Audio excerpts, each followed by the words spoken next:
का है, and of course the right answer here is option number B. ये सारे फेमस आपके नॉवेलिस्ट हैं, इनके सारे वर्क्स आपको ध्यान में रखने हैं, स्पेशली एटवुड। इनमें से 2 बार बुकर प्राइज यहाँ किसको मिला है, डबल प्राइज विनर यहाँ पर कौन है, स्पेशली द बुकर प्राइज, ये भी आप बताएंगे। Scream is of Rohinton Mistry. Yes. Scream is a work which came out in 2006. इसके बारे में कुछ और पता है, एनी आइडिया?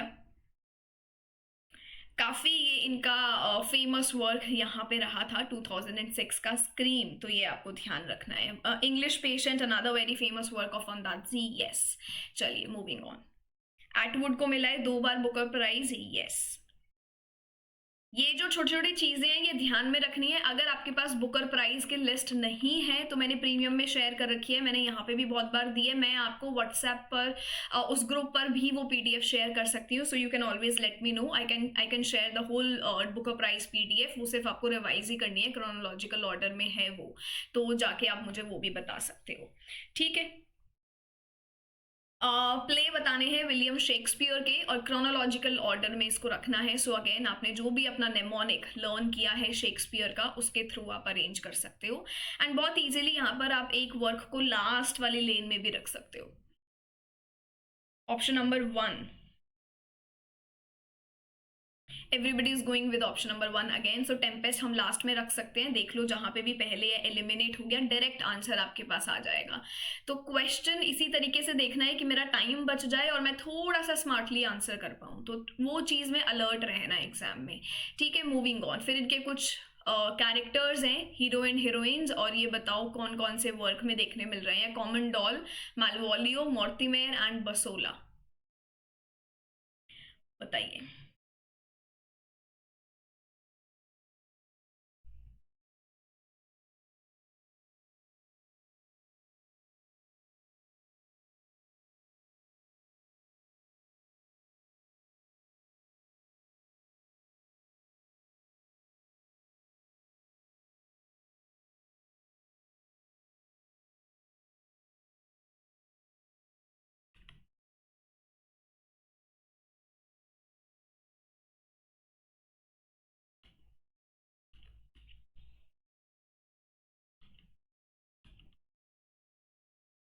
ये लाइंस बोली थी यहाँ पर और ये लाइंस बोली थी कॉलरिज ने। इनमें से किस वर्क के लिए कॉलरिज ने ये लाइंस बोली हैं? It had one of the 3 most perfect plots in literature. Any idea? Coleridge ने ये लाइंस बोली हैं और किस वर्क के लिए बोली हैं? Twelfth night, alchemist, duchess of Malfi और एडवर्ड द सेकेंड। यहाँ पे आपने आंसर तो दे दिया अपना ऑप्शन नंबर बी, जो कि डेफिनेटली सही भी है, तो ये आपको मैच मुझे करने की जरूरत नहीं है बिकॉज आपने ऑलरेडी फिगर आउट कर लिया। बट ये लाइंस इन्होंने किसके लिए बोली है बताओ। और जो ये वर्क है उसके अंदर क्लासिकल यूनिटीज को बहुत अच्छे से फॉलो किया जा रहा है, एंड उसी के साथ साथ प्लॉट यहाँ पे टॉप नॉच है। जो भी ह्यूमन फॉलीज हैं उनका डिस्क्रिप्शन भी बहुत अच्छे से कर रखा है। So again it is also considered a masterpiece. तो यहाँ पे ये कैरेक्टर्स हमारे कौन कौन से आएंगे? जैसे ये कैरेक्टर हमारा एपिक्योर मैमन का कहाँ आपको देखने को मिलता है? It would be a bit easier for you to figure out, है ना। जैसे एग्जाम में क्वेश्चंस आते हैं कि बताओ सटल का कैरेक्टर कहाँ पर है, फेस का कैरेक्टर कहाँ पर है, डॉल का कैरेक्टर कहाँ पर है, तो आप वहां से भी इसको आंसर कर सकते हैं। अल्केमिस्ट के लिए ये लाइंस लिखी हैं कॉलरिज ने, और यहीं पे आपको ये सारे कैरेक्टर्स भी देखने मिलते हैं, ठीक है। चलिए मूविंग ऑन, ये लाइन्स बताओ।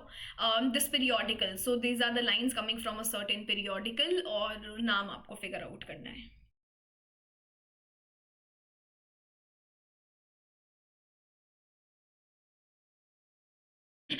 Epicure is there in Alchemist. Yes. वो सारा एक्स्ट्रा इंफॉर्मेशन अल्केमिस्ट वर्क का ही है। Great.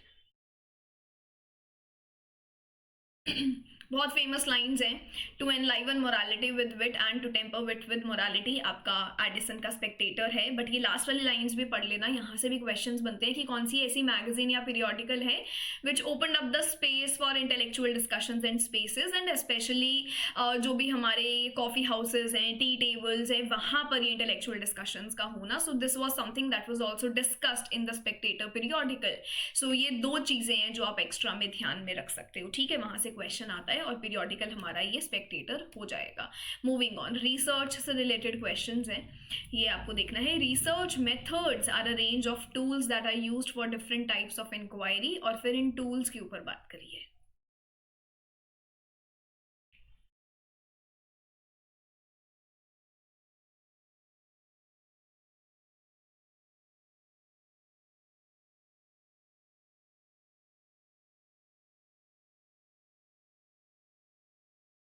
Sumant, option B, great.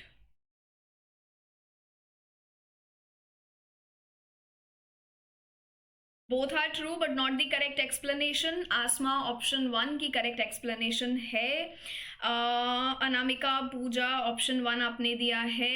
देखो ऑप्शन वन को अच्छे से पढ़ो। इन्होंने अब आपको फिगर आउट करना है क्या रीजन जस्टिफाई कर रहा है। तो रीजन जो है वो एक एलिमेंट पर बात कर रहा है जो आपके रिसर्च टूल्स है, which is a subset of your methodology. Methodology is a very broader element. Research methods क्या है, उन मेथड्स में हम टूल्स की बात कर रहे हैं।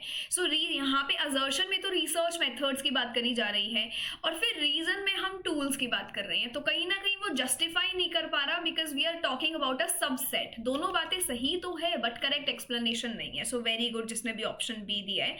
आई होप ये एक्सप्लेनेशन फिट इन हो रही होगी अब। सो यहाँ पे ऑप्शन नंबर 2 सही आंसर अपना बनेगा। First talks about methods, second talks about the tools. तो दोनों वो करेक्ट एक्सप्लेनेशन तो है बट जस्टिफाई नहीं कर पा रहे हैं। ठीक है, एक हमारा ब्रॉडर टर्म है और उस ब्रॉडर टर्म में से आपने एक हिस्से की बात करी है। Moving on, which two of the following inspired the rise of the periodical essay?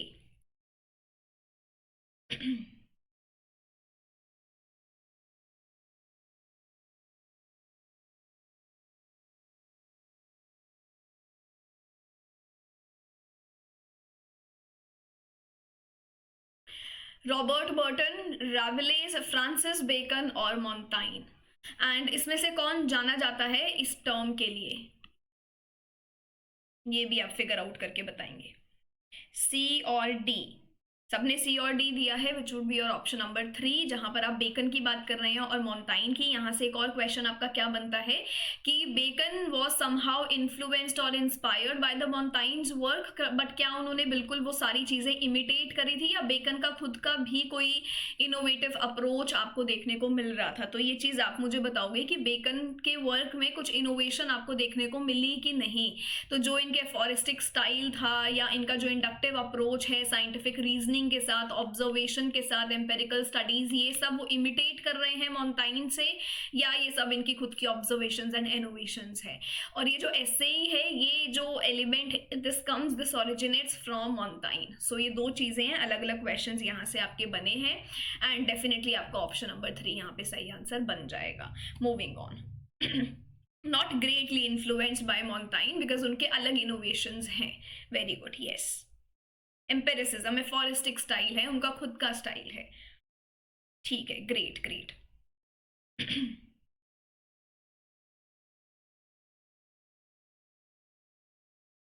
Okay, this very famous work जिसमें आप सब कंफ्यूज रहते हैं, एनाटॉमी ऑफ मेलेंकली, ये किसका वर्क है? और ये वर्क्स ऑर्डर में आपको रखने हैं। He followed him but not blindly, of course, yes. Great. He's the father of the English essay. Yes, amazing. Empiricism की बात करिए, father of empiricism. Great great, Asma, Anamika, बहुत बढ़िया। बी, डी, ए और C, so you are starting this with Sons and Lovers. It is by Burton, Thomas Nashe का नहीं है। ये कंफ्यूजन है जो सबको रहता है, इसीलिए मैं ये फिर से एक रिमाइंडर दे रही हूँ कि एनाटॉमी ऑफ मेलेंकली रॉबर्ट बर्टन का वर्क है।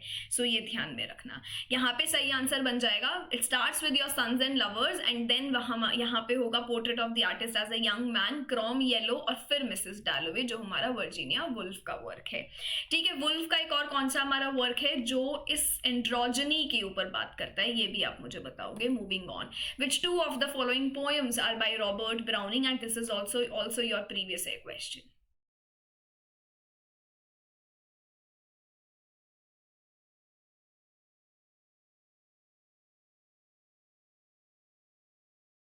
Great, Shravani and Anamika, very good.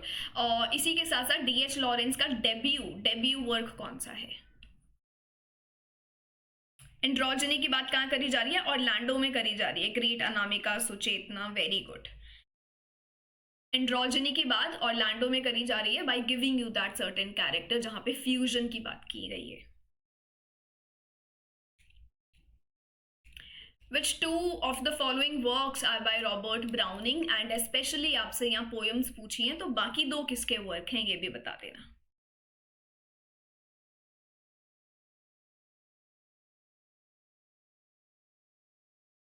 देखो, एक तो ये एलिमिनेट कर सकते हो, lady of Charlotte. Lady of Charlotte किसका है हमारा?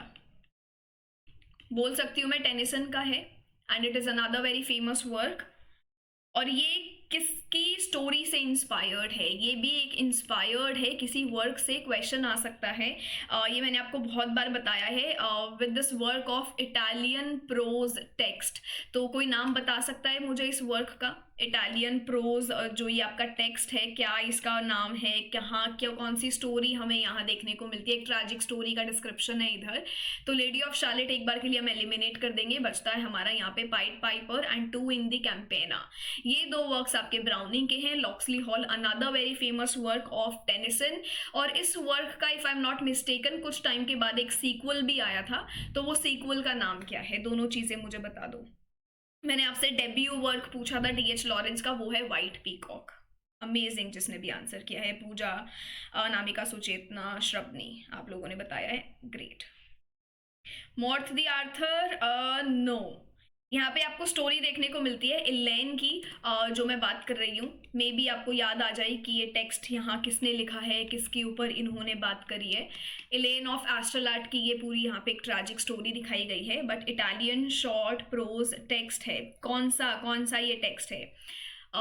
डोना दी स्कैलोटा, ये ध्यान में रख सकते हो। ये एक आपका सॉर्ट ऑफ नोवेला है, एंड यहाँ से ये स्टोरी इंस्पायर्ड है लेडी ऑफ शैलेट की, जहाँ पे एक अनरिक्वेटेड लव आपको देखने को मिलता है सर लैंसलॉट का। ठीक है, चलें आगे। ये ध्यान में रखना, ये इंपॉर्टेंट इंफॉर्मेशन है, क्रॉस क्वेश्चंस एग्जाम में बन जाते हैं। Moving on to your next question.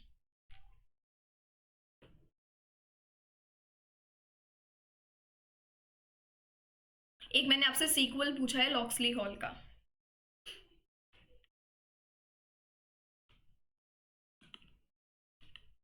सुना है ये वाला वर्क?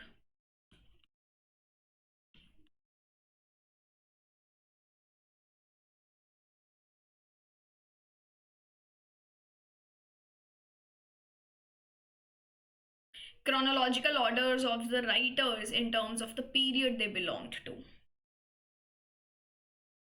यहाँ पे आपका, अगर आपने ब्रिटिश लिटरेचर क्रोनोलॉजिकल ऑर्डर से पढ़ा है, यूनिट 1 to 4 को साथ में डिस्कस किया है, तो आपके लिए ये क्वेश्चन इजी है।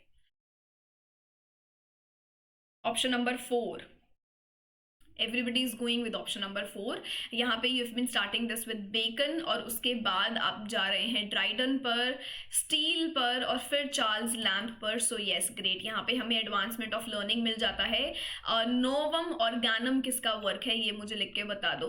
चार्ल्स लैम्प का एसेज ऑफ एलिया बड़ा फेमस है। ड्राइडन के अगेन बहुत सारे वर्क्स हैं जो हम डिस्कस कर रहे हैं। रिचर्ड स्टील ने अपना पीरियोडिकल्स में काफ़ी कॉन्ट्रीब्यूशन दिया है। And Arnold is also this person who is talked about culture lot, जहाँ से हमारा टच स्टोन मेथड निकल कर आता है। कल हमने बहुत डिस्कस किया है इनके ऊपर, जिन्होंने मॉरल सोशल इंप्रूवमेंट रिफाइनमेंट पे बात करी, जिन्होंने स्पेशली हाई कल्चर के ऊपर बात करी, जहाँ से एक डिस्टिंक्शन ड्रॉ हो गया था हाई कल्चर और आपका popular and versus low culture का। एंड देन कल्चरल स्टडीज केम इन, और वो डिसमेंटल कर रहे हैं आर्नोल्ड एंड ल्यूइस को और ट्रेडिशनल मार्क्सिस्ट को, और फिर वो अपनी बात करते हैं that it is also about your everyday life, it is also about your popular culture.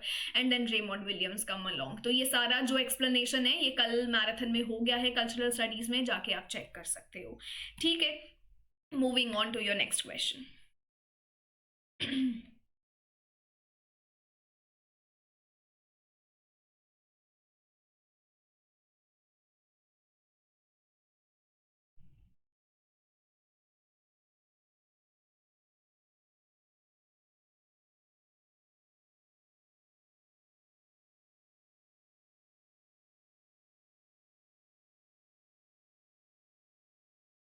अरे लिख तो दिया मैंने फॉलो अप। जो ये लॉक्सली हॉल है, एक वर्क आया अराउंड अबाउट 1835-42 में, फिर इसका सीक्वल आया लॉक्सली हॉल 60 ईयर्स आफ्टर, तो वही है, वो पूरा नरेशन मैंने आपको दे दिया। बताओ आंसर बताओ। कोई चक्कर नहीं है, कुछ गलत हो रहा है, कुछ कंफ्यूजन है, ये क्वेश्चंस हम इसीलिए कर रहे हैं कि कंफ्यूजन हमारी सॉर्ट हो जाएं। ठीक है, लिटरेरी वर्क्स हैं Faerie Queene, Samson Agonistes, on his blindness और पिलग्रिम्स प्रोग्रेस। अगेन यहाँ से जॉन मिल्टन, और मिल्टन को अच्छे से कवर करना है कि इनके वर्क्स क्या हैं, और इन्होंने पैम्फलेट्स जो लिखे हैं, अगेन पैम्फलेटियरिंग कल्चर वहाँ से हमारा निकल के आता है। और आप मुझे बताओगे कि सेम ईयर में इनके कुछ 2 वर्क्स पब्लिश हुए थे इन द सेम ईयर, कौन से वो 2 वर्क्स हैं। चलिए, ऑप्शन नंबर 2, ऑप्शन नंबर 3 अलग अलग आ रहा है। You would start this with Faerie Queene, फिर हमारा एगनीस्ट आ जाएगा, ब्लाइंडनेस आएगा, और पिलग्रिम्स प्रोग्रेस आएगा। ऑलरेडी ऑलरेडी तो ये हमारा ऑर्डर में है ना, ऑप्शन 1 ही तो आ जाएगा फिर। ऑप्शन 1 ही तो आना चाहिए ना, ये जैसे पिलग्रिम प्रोग्रेस है, ये हमारा बनियन का वर्क है, and somehow this work came out in 1678। बाकी के ईयर कोई लिख सकता है क्या? इनमें से एक वर्क जो हमारा एलिगोरिकल फॉर्मेट में है, पिलग्रिम्स प्रोग्रेस, एलिगरीज के थ्रू लिखा गया है। अर्ली मॉडर्न इंग्लिश लिटरेचर का काफ़ी एक क्लासिक एग्जाम्पल ये है, और इसके बाद बहुत सारे ऐसे टाइटल्स बने जो जॉन बनियन के इस टाइटल में से निकल कर आते हैं, पिलग्रिम्स प्रोग्रेस में से निकल कर आते हैं। सो ये ध्यान में रखना है।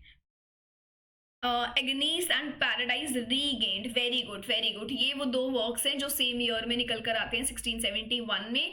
जो क्रॉस क्वेश्चन मैंने पूछा कि पिलग्रिम्स प्रोग्रेस से बहुत सारे टाइटल्स बनते हैं, and very good. Vanity fair जो टाइटल है अनामिका, बिल्कुल बहुत ही बढ़िया, ये टाइटल हमारा जॉन बनियन के पिलग्रिम्स प्रोग्रेस में से लिया गया है। Amazing, great. चलिए मूविंग ऑन। कुछ लिटरेरी एसेज हैं और इनको भी ऑर्डर में रख दो।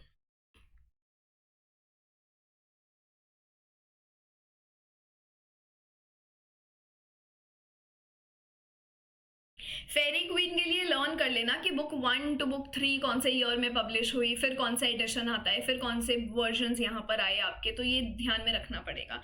वेरी वेरी सिमिलर टू जैसे कि हम रेप ऑफ द लॉक के एडिशन याद करते हैं। तो फेरी क्वीन की अगर मैं बात करूं, जिसको भी कंफ्यूजन है, बुक 1 to 3 हमारी कब आई? 1590 में। उसके बाद फिर रीपब्लिकेशन हुआ 1596 में, और उसके अंदर बुक्स और ऐड कर दी गई, तो बुक 4 भी आपको यहाँ देखने को मिला, बुक 5th भी और बुक 6th भी। फिर ये एडिशन 1596 में आपका बना।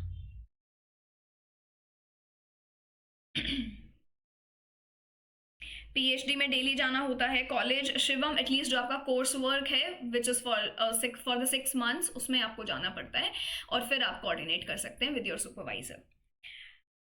ये बताओ, लिटरेरी एसेज को ऑर्डर में रखना है, फंक्शन ऑफ क्रिटिसिज्म, स्ट्रक्चरलिज्म और semiotics, anatomy of criticism and intentional fallacy. Again, अगर आपने लिट क्रिट वाला सेशन मेरा वन शॉट मैराथन लगाया है, तो वहां से भी आप ये क्वेश्चन कवर कर सकते हो। सेम सेम हमने ऑर्डर में पढ़ाई करी है। ऑप्शन नंबर 3 आ जाएगा सबसे पहले, टीएस एलियट का फंक्शन ऑफ क्रिटिसिज्म हम देखते हैं, फिर 1946 में इंटेंशनल फैलेसी आता है, उसके बाद हमारा एनाटॉमी ऑफ क्रिटिसिज्म, और ये हमने डिस्कस किया था, we started it right with Russian formalism and then we moved on to new criticism, और फिर हमने आगे स्ट्रक्चरलिज्म और इन सब पे बात करी थी। तो उसके बाद हमारा एनाटॉमी ऑफ क्रिटिसिज्म है, जहां से हमारा आर्किटाइपल और मिथ क्रिटिसिज्म निकल के आता है, which was also a response of the former criticism. And फिर हमारे पास है हमारा स्ट्रक्चरलिज्म और सेमियोटिक्स, जो हमारा टेरेंस हॉक्स का वर्क है। ठीक है, सो आई होप जिसने ये मैराथन्स अटेंड करी है कंटेंट वाली, वहां से थोड़ी आसानी हो रही होगी ये चीजें समझने में कि अब रशियन फॉर्मलिज्म कहाँ आता है, न्यू क्रिटिसिज्म कहाँ पे आता है, आपको ये सारी चीजें समझ में आ गई हैं। ठीक है, चलिए मूविंग ऑन। सो ये अब आप आराम से पढ़ सकते हो, I won't go into that, except ये जो नॉर्थरॉप फ्राई का एनाटॉमी ऑफ क्रिटिसिज्म है, इसके ऑल्टरनेट टाइटल में ही लिखा है कि इस वर्क के अंदर 4 आपके एसेज हैं। ये कौन कौन से आपके ऐसे हैं, बस ये देख लो एक बार। एक यहाँ पर टाइटल्ड है historical criticism, ethical criticism, archetypal और आपका रेटोरिकल। तो अगर कल को ऐसा क्वेश्चन आ जाए एंड आपको फिगर आउट करना है, तो ये 4 तरीके के क्रिटिसिज्म है जिसके ऊपर ये अपना डिस्कशन कर रहे हैं, and these 4 essays are sandwiched between a polemical introduction and फिर एक टेंटेटिव कंक्लूजन है, और बीच में ये 4 एसेज हैं, बस इतना ध्यान में रखना। Moving on to your next question.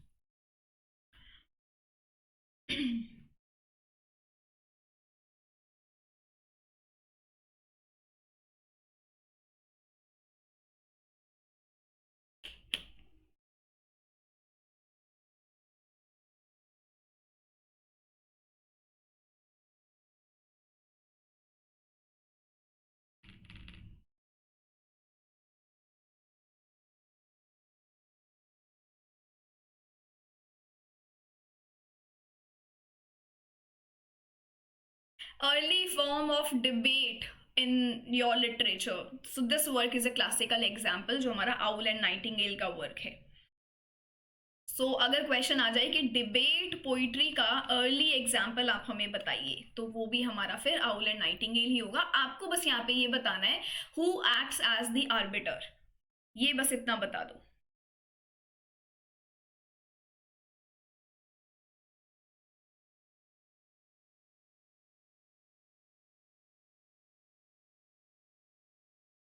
Option number B. Option number 4 confusion है यहाँ पे.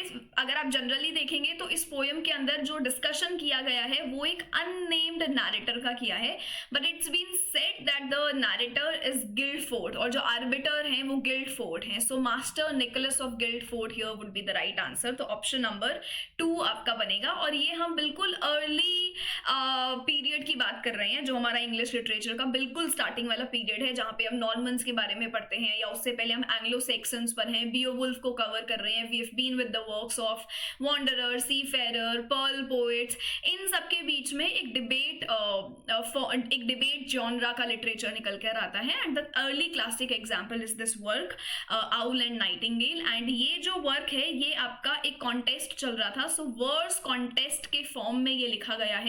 So early classic example of debate poetry, ये ध्यान में रखना है. हाँ बिल्कुल अर्ली फॉर्म का ही है, अराउंड एंड अबाउट 12th और 13th सेंचुरी का जो हमारा मिडल इंग्लिश पीरियड है वहां से ये वर्क निकल कर आया है. ठीक है, तो ये ध्यान में रखना है, ये ध्यान में रखना है. चलें आगे. अब कोई बता सकता है इसमें रिप्रेजेंटेशन भी है आउल एंड नाइटिंगेल का, ये रिप्रेजेंटेशन किसका है, ये दोनों किन किन को रिप्रेजेंट करते हैं? Any idea, any idea? So बोला जाता है कि जो नाइटिंगेल है वो रिप्रेजेंट कर रहे हैं यहाँ पर हेनरी द सेकेंड को. तो ये चीज आप अपने नोट्स में लिख सकते हैं. और जो हमारे आउल हैं वो यहाँ रिप्रेजेंट कर रहे हैं थॉमस बेकेट को, who is the archbishop of the Canterbury. So this can also be the extra information that you can make a note of. ठीक है, चलिए moving on to your next question. What is the name of Gawain's horse? Grendel, Incitatus, Gringolet और Secretariat? Anglo Norman period, yes Ishan. Pearl, Patience, Purity, बिल्कुल.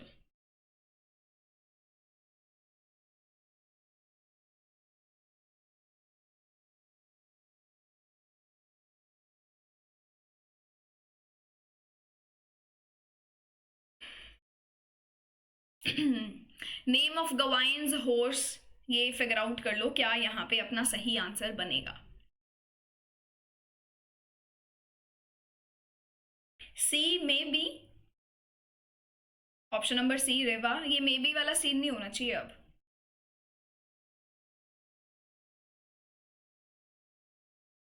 बहुत famous नाम है यहाँ पे, आर्थुरियन लेजेंड्स में it's been a classic name. बहुत सारी टेल्स में भी आपको ये नाम आगे जाके देखने को मिलता है. आपका option C Gringolet is the name here. Option C आएगा. सारे ऑप्शंस दे दिए. ऑप्शन 1 बी 1 तो आराम से एलिमिनेट कर सकते हैं. द ग्रेंडल नाम तो आपने इतना सुना होगा. If you have read the, if you have not just red, if you have read the brief summary of Beowulf. बिल्कुल, वेरी गुड अनामिका, कि बियोवुल्फ के कैरेक्टर्स में हम यहाँ ग्रेंडल के कैरेक्टर को देखते हैं. ये सबसे बड़ी गलती हमारी यही होती है कि हम जब लिटरेचर स्टडी कर रहे हैं हम सिर्फ एज ऑफ चौसर से करते हैं, not with that early portion. Early portion से ही हमेशा शुरू करना चाहिए. ठीक है, अब ये बताओ मुझे कि ये जो क्या क्या ग्रेंडल यहाँ पे मॉन्स्टर का नाम था, और उनकी मदर का नाम कोई बता सकता है, या फिर ये रेफरेंस आपको कहाँ देखने को मिलता है इन कैरेक्टर का? Any idea? नहीं पता था अभी तक, कोई चक्कर नहीं है, बट अब पता लग गया तो कवर करके जाना.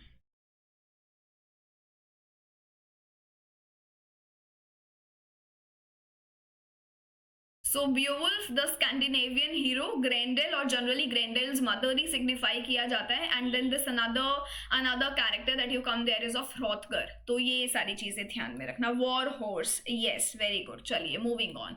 Where is Gawain supposed to find the green Knight? Green Castle, hot desert, Morgan le Fay's house और ग्रीन शपेल? बताइए.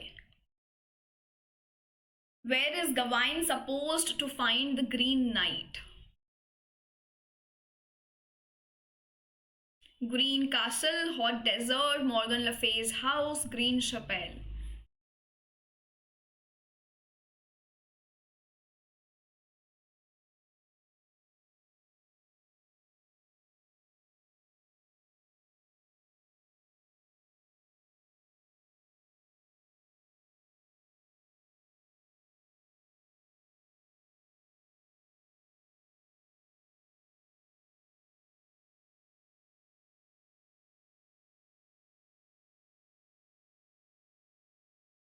अगर ब्रीफ स्टोरी आपको बताए तो जो यहाँ पे लॉर्ड थे उस कैसल के हॉट डेजर्ट, वो यहाँ पे गाइड करते हैं to visit and to go in that Green Chappelle. So वहाँ पर आपको जो है वो ग्रीन नाइट मिल जाएंगे. एंड इसके अंदर एक और रेफरेंस आता है and this all together this reference is transformed by Fay's magic. So ऐसा नहीं है कि रेफरेंसेज आपको उस वर्क में देखने को नहीं मिलते sir Gawain and Green Knight में.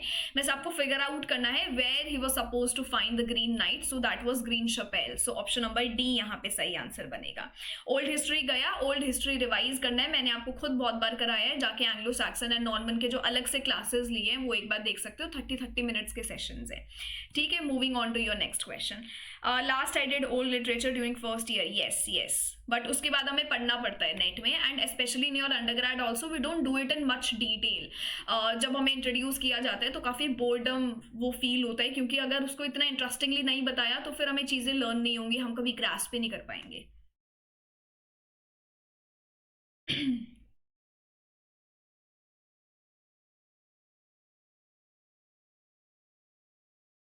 Who wrote Historia Regum Britanniae? ये वर्क किसने लिखा है? Very basic and a very easy question.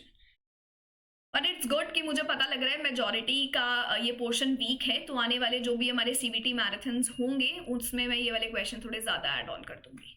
ठीक है, Geoffrey, Historia Regum Britanniae, Geoffrey है यहाँ पर option number 3. Are you guys very sure? Piers Plowman किसने लिखा है बता दो. कन्फेसियो अमंतीस किसने लिखा है ये भी बता दो. चलो चलिए, all right, Geoffrey the Monmouth, option number 3 यहाँ सही आंसर बनेगा. Moving on.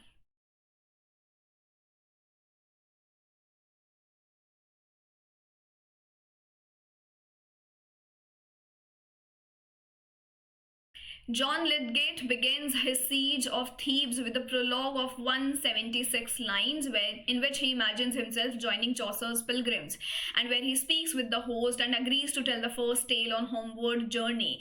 The story that Lydgate tells as the pilgrims depart from Canterbury's meant to be a companion piece to a very good question.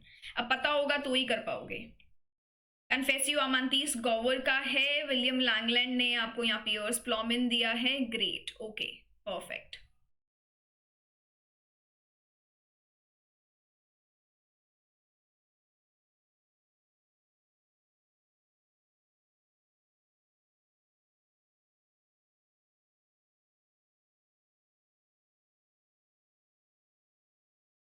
श्रबनी option number C, बाकी सब partners, Wife of Bath's, Knight's और Miller's. And आप ये भी बताओगे जो Canterbury tales है उसमें फर्स्ट टेल किसकी थी और सेकंड किसकी थी.